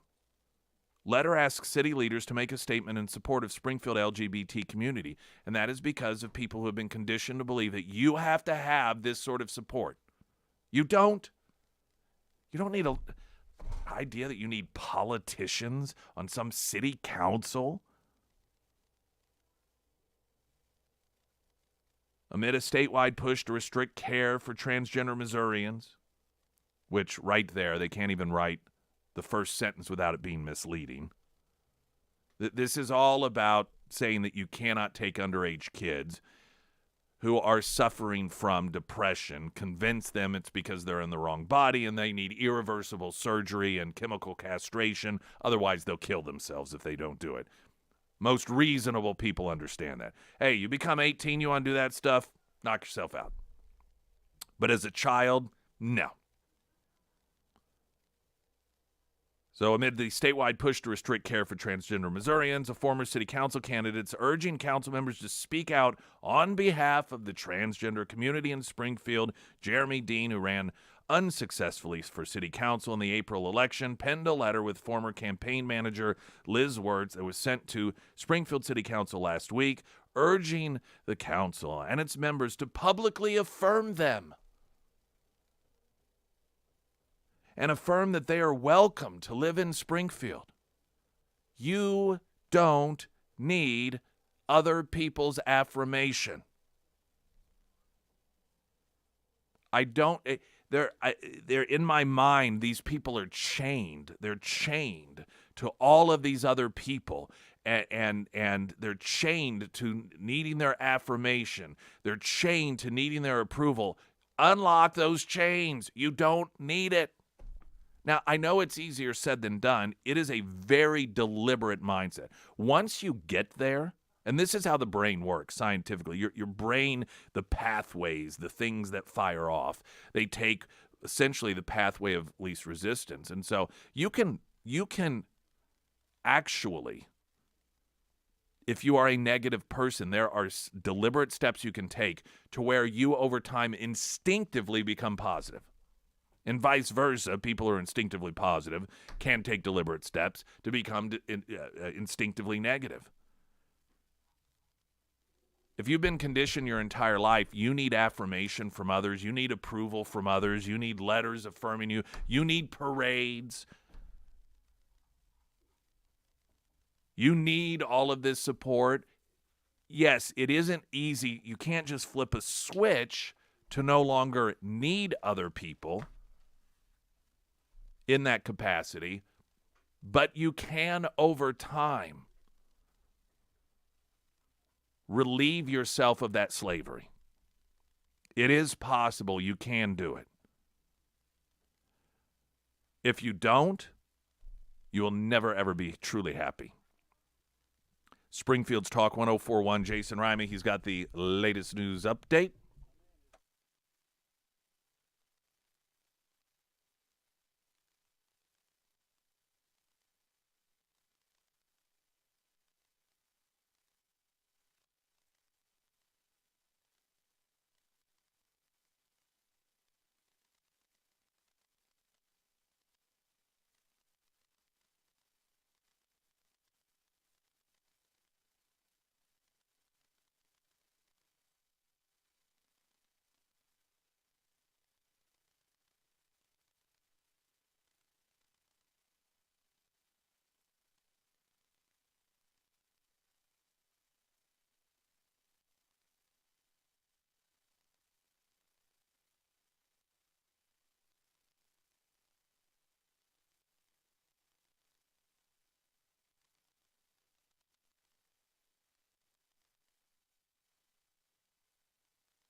First alert forecast, sunny 71, mostly clear 48 tonight. Showers and storms likely 68. Friday, partly sunny with a 50% chance of showers and storms, 77.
talking about anti-Christian bigotry, and it's amazing. People often, that's generally on the left, who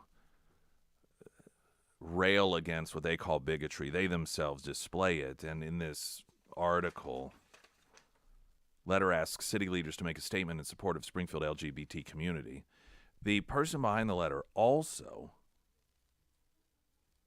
wants to ban counseling or therapy for people who, because, there could be a number of reasons, but for example, maybe their religious beliefs, they believe in living a certain way, but they oftentimes physically feel compelled to violate that way, and so they want to get help and direction to not do that. And this person requests that Springfield make it illegal for somebody to receive that sort of help. Why would you do that?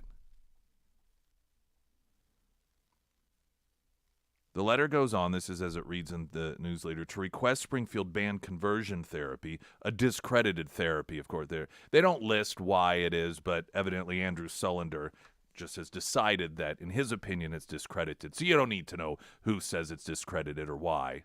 This is the news leader, after all. They tell you what to think. The therapy that attempts to change one's sexual orientation or gender identity.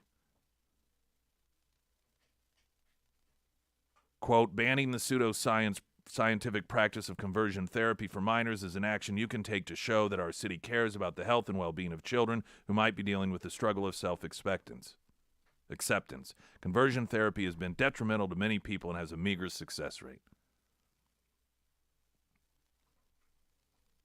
Think about this for a moment. This is the mindset of some people and how backwards they have been twisted. Imagine believing that it should be illegal if you're 17 years old and maybe you're Christian, you're Muslim, you're more, or whatever. Or maybe you just in your mind want the traditional family with a wife and children, and you want to do it in the traditional way, but you have these urges that are contrary to that, and you want some guidance on how to get past that. Now, imagine having the mindset that that should be illegal, but what should be legal is having a 12-year-old chemically castrated, or a 13-year-old girl who feels ashamed of her body because she's the victim of sexual assault, and she's told that it's really because she's trapped in the wrong body, and then carve out her breasts and forever alter her body in a way that she can never reverse it or have children. So that should be legal. But talking to a counselor for guidance regarding your sexuality should be illegal? What sense does that make? And why is it okay to get therapy to come out as from straight to gay, but if you are feeling gay and you want to be straight, that should be illegal? No one has ever bothered to answer that question. It's not only okay to get therapy and have support and have help and guidance from somebody in a counselor position if you are exploring your sexuality, as long as you're going straight to gay. But if you're going gay to straight, not only is that a horrible thing, but you should not even legally be able to do that. How on earth can any thinking person believe that anything about that makes sense?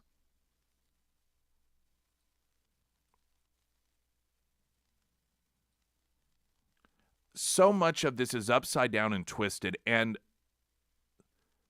mentioning earlier this very effective impact that learning institutions in particular have had on making people forget or never learn how to think is how you end up in these situations.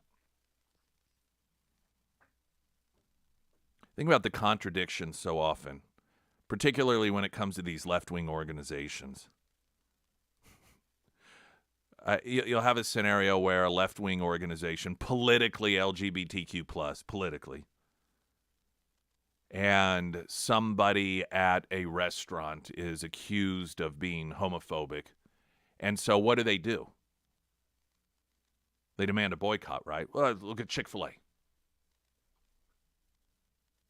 That was just simply the biblical Christian belief in marriage, right? So what was the call? The call was to really show them we are not going to give them our business. And it wasn't just people that were LGBTQ+. It was even straight people that were in solidarity saying that's not who we are as a country. So we are going to ban you from taking our, we're going to boycott you. And that's our approach. Now, on any given other day, if you have a florist or a baker that has the exact same position, when it comes to marriage, instead of boycotting it, they decide, no, we're going to do the opposite and force you to take our business. That makes sense of that. Which is it?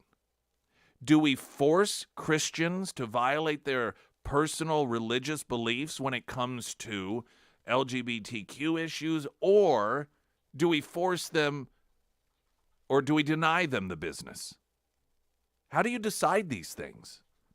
And I don't think that there's an answer to it because, again, oftentimes you're talking about people who have been denied that growth in thinking. They have had the ability to take an intellectual approach, and it's been destroyed. To where many of them never even think, why is it okay to have therapists help someone who is straight but thinking, well, maybe I am gay? To help them explore that and walk through it, but it should be illegal to go the other way. Somebody who has homosexual feelings was like, you know what, actually, I think maybe I am straight. Sometimes I do find myself attracted to girls, so I want to have counseling for that. That should be illegal, though. That's actually bigotry. That is discrimination by definition.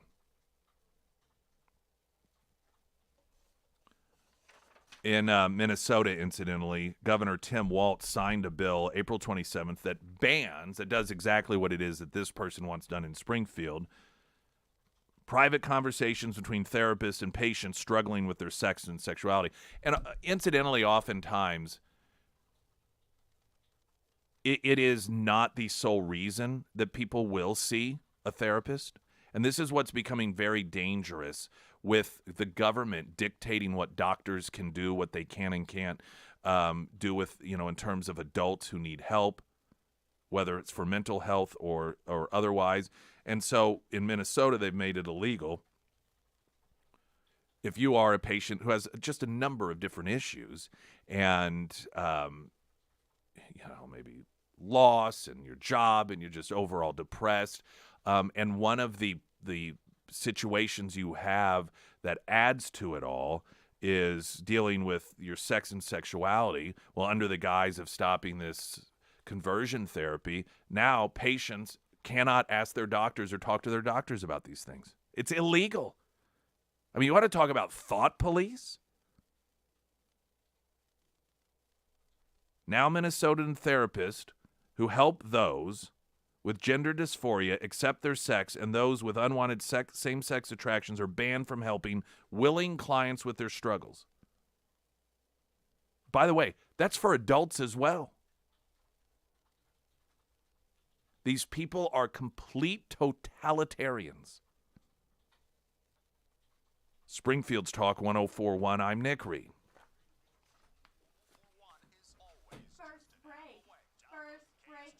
Oh, did you not do it? No. Did I throw it? No. Why didn't you jump in? Because you were talking I got about distracted. something real serious. Oh. Be like, hey, I know you're talking about real serious stuff, but I gotta tell you about Avis right quick. Shit. Well, you could have talked about Pyramid.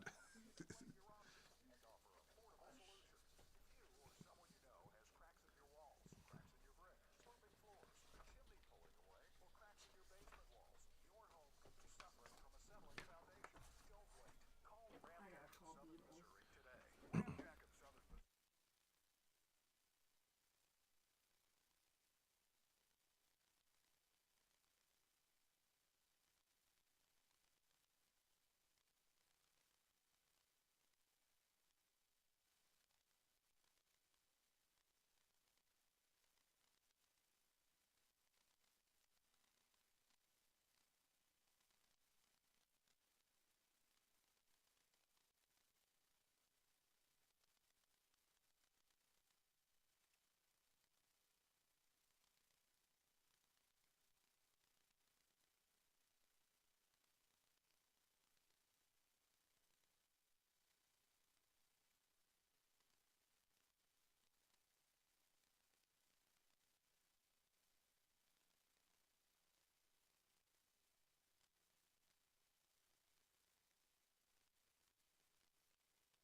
Hey everyone, it's Sarah Meyer. Hey, that's me. It's that time of the morning where I tell you about my friends over at Avis and their brand new long-term car rental program. Now, the long-term rental program, it's a great option if you drive a lot or you have a job that sends you bouncing around from city to city.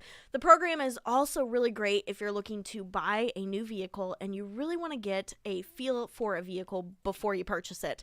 And it's also great if you're needing a different type of vehicle for different seasons. Maybe you want something that's a little more sporty for the summer and something with four-wheel drive for the winter. The long-term rental program, it's one of a kind, and Avis has a lot of options to choose from Jeep Gladiator trucks to the EV Chevy Bolt. Avis has a vehicle option for everyone. Now, you can find more information about the long-term rental program at avisspringfield.com or just swing by the Avis store off of West Sunshine. And of course, you can find all of the contact information for Avis under the Sarah's Endorsements tab at ksgf.com. Mr. Pruitt noted that it's been so long since Plaid Wednesday. Yeah, what gives, man? I don't know. Just weren't feeling plaid? I got some new shirts in the rotation. It threw things Nice. off a bit, I guess. All right, we're going to get a traffic update. And then I got to share a really funny story that it's one of these things you see a story that's kind of like, here's where things are going, and you're like, I don't know, and then it actually happens to you. First, a traffic update. I'm Nick Reed.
Aller Building Company in Ozark, Woodcrest Development, brick front starter homes, 3 to 4 bedroom, Golden Weaver new subdivision, Woodvale, 3 to 5 bedroom, up to 3,100 square feet. These are specifically for those of you who do not want to do any of the remodeling that oftentimes comes along with buying a home. Even if it's something small, some people like painting. You're like, oh, that's easy, and that's not that much of a financial burden, but still at the same time, some people are good at it. They don't mind it. I'm one of those people that don't. There are certain remodeling things I'm good with. Some, maybe you don't want to do any of it. Aller Building Company, they are the folks for you. Showroom floor. They've got for your convenience, and you just take care of all that stuff as they're building, and then when it's done, it is done. Aller Building Company, OLLER. I wanted to mention that a new area of making life more expensive for people is Biden's war on air conditioners through regulations. Now, of course, we've seen the gas stove situation, which they are working to make owning a gas stove illegal, because when you're a totalitarian psychopath, you can't even let people cook food the way they want. And now, air conditioning season commencing across most of America, and new Environmental Protection Agency regulations are limiting supplies of the refrigerants. So the result is a recharge that may cost you $100 to $500 more than before because of the Biden administration.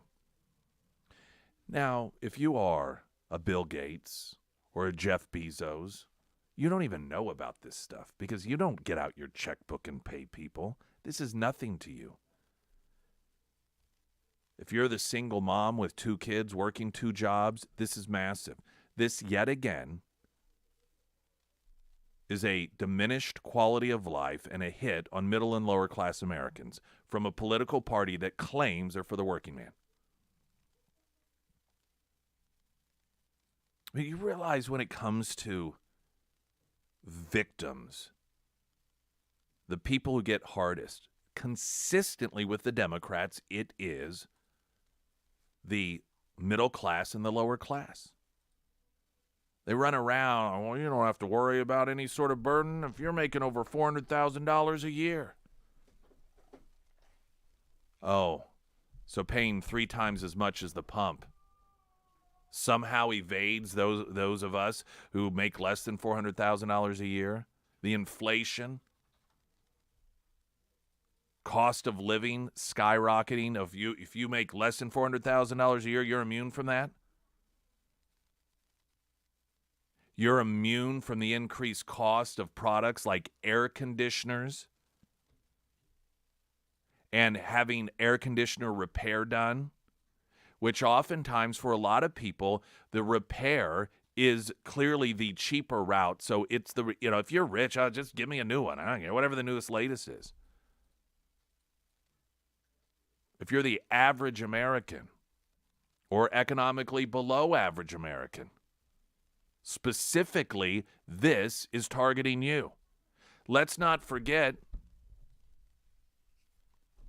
I forget if it was the Build Back Better or the Inflation Reduction Act that lowered the taxing threshold for payment apps from, I think it was $20,000 a year to $600,000. In the past, when you would Venmo or receive cash from Venmo from, whatever it is, somebody bought a dresser off of you, or maybe you're sending your son or daughter, brother or sister cash for their birthday. Before the IRS would come looking to get taxation out of it by sending you a 1099 form, I think the threshold was $20,000 or $30,000. It was way up there. The Democrats lowered it to $600 collectively, not from one person. Do you think that the Kim Kardashians of the world suffer because of that? So much for only putting taxes upon those making $400,000 a year. $600, $400,000, tomatoes. Every one of these instances, just even illegal immigration. Whom is it that suffers the greatest? It's kids that are being sold into work slavery or sex slavery. Kids from poor countries.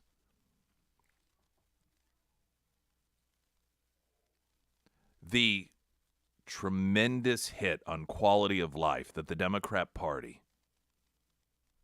continues to punish the American people with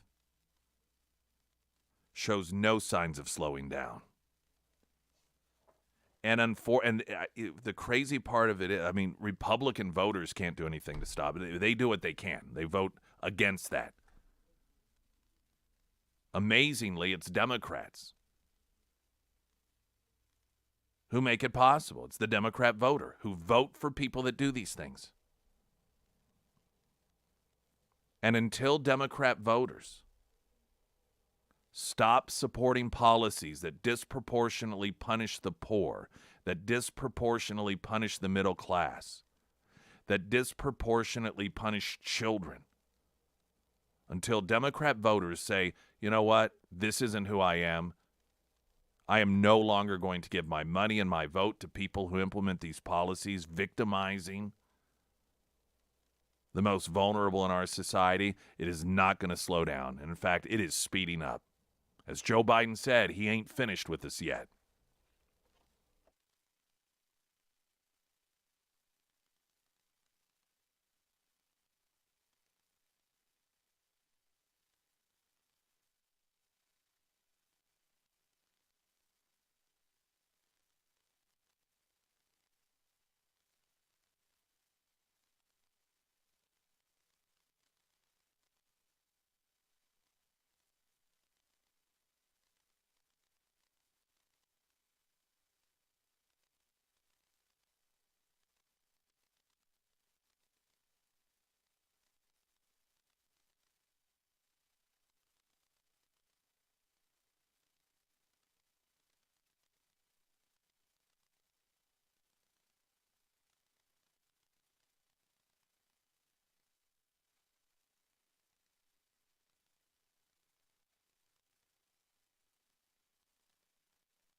Friday, 10 a.m., Local for Less Ozarks for $25 at ksgf.com. You can get $50 gift cards for big whiskeys. Those will sell out fast. That is at ksgf.com. Video live stream on YouTube, on Facebook 1041 Nick Reed. That's sponsored by Springfield Wraps, designer of the KSGF studio. So here's the story. Since you went to the bathroom, I waited to share this story. Oh, okay. And then I have to share a funny thing that happened to me. So the headline is transabled. People are reportedly choosing to identify as handicapped. I saw this. Able-bodied people are reportedly choosing to identify as disabled, part of an issue called transableism, which is a form of body integrity identity disorder known as BIID. A person with the condition identifies as handicapped even if they are not physically disabled. Some with the condition mutate themselves or ask doctors for procedures to amputate a healthy limb or a bid or to damage their spinal cord. Now, some people initially hear this and they think that it is people trying to make a point about transgenderism. But this actually is just as much as transgenderism. It is a mental situation. Where you have a man who, in their minds, they're convinced, no, I'm actually a woman, vice versa. There are people who truly Same thing, their brain, but instead of the gender dysphoria, it's the able-bodied dysphoria. And so because they just identify as not having legs, and so they'll have legs removed, or as being paraplegic. So they will find doctors that will, usually they have to go out of the country for this, that will do something to their spinal cord so they can't walk. I think most people, think, even this is where consistency and an intellectual approach once again comes in. They see this and they think this is insane. Why? How can we let doctors do this? But again, we let doctors take 12-year-olds and completely mutilate their bodies because they've been convinced that, what's going on in their mind is actual reality. And it's the same thing. Except the difference is with the transabled, they're actually adults. And, well, if you're an adult, whatever. Do what you want.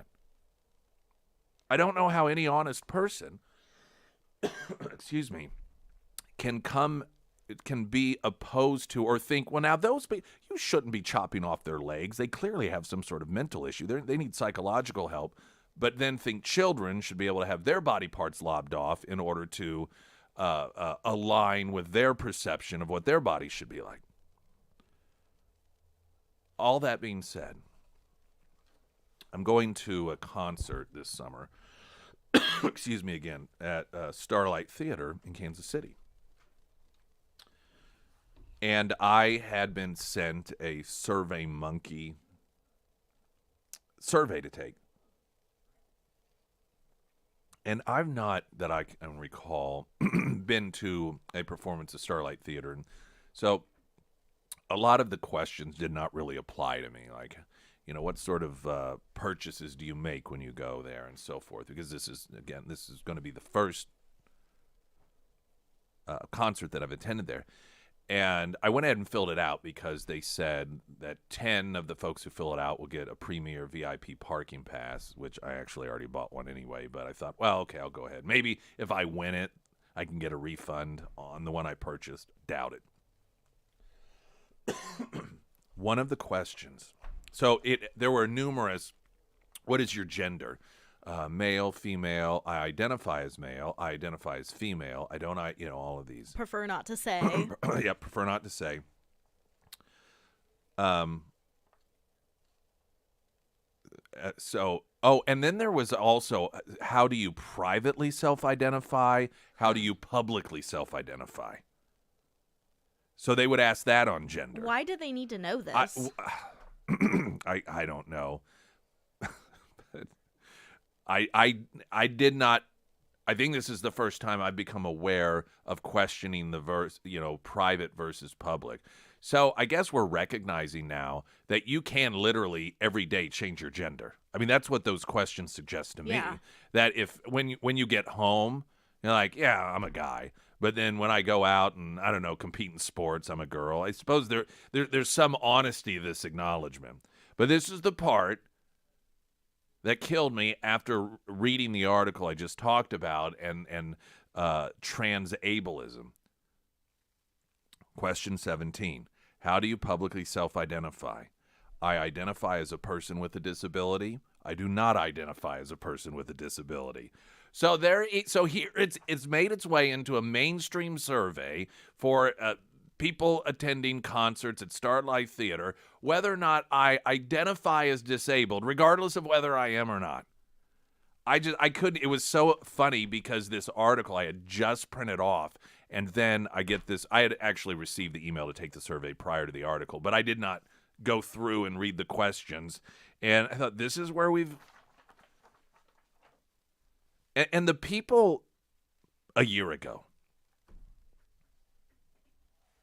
who are fully in on the transgender thing, when it would be put out there as a hypothetical, well, why can't I identify as this or that? And they're like, that's stupid. That's an insulting example. Are now the people who are asking these very questions. Now, do you identify as disabled or do you not identify as or do you identify as able? I mean, identify as what?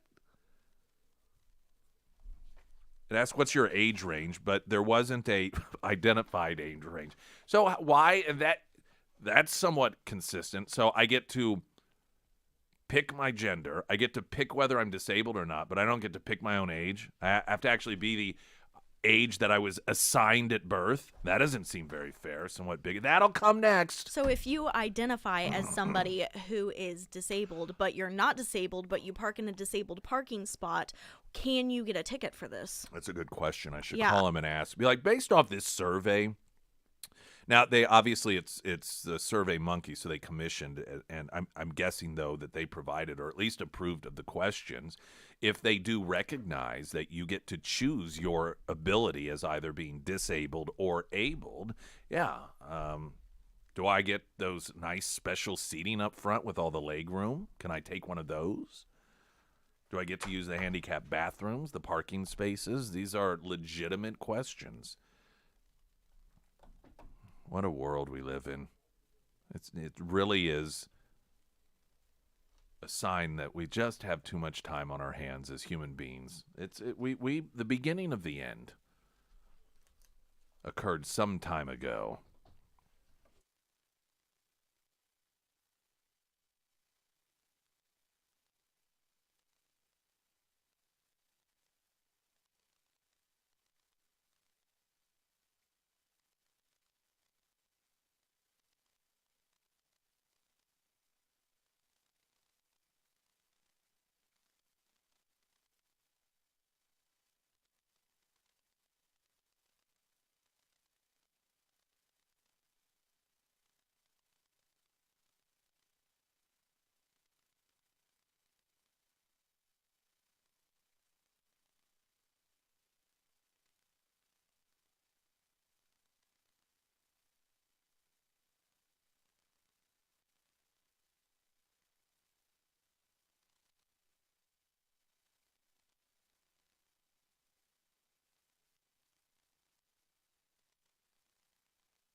The American Transmissions talk and text line, can I identify as 65 so I can retire? I don't have to work at the prison 3 years and 5 months now. Oh, would you get a disability check if you identify?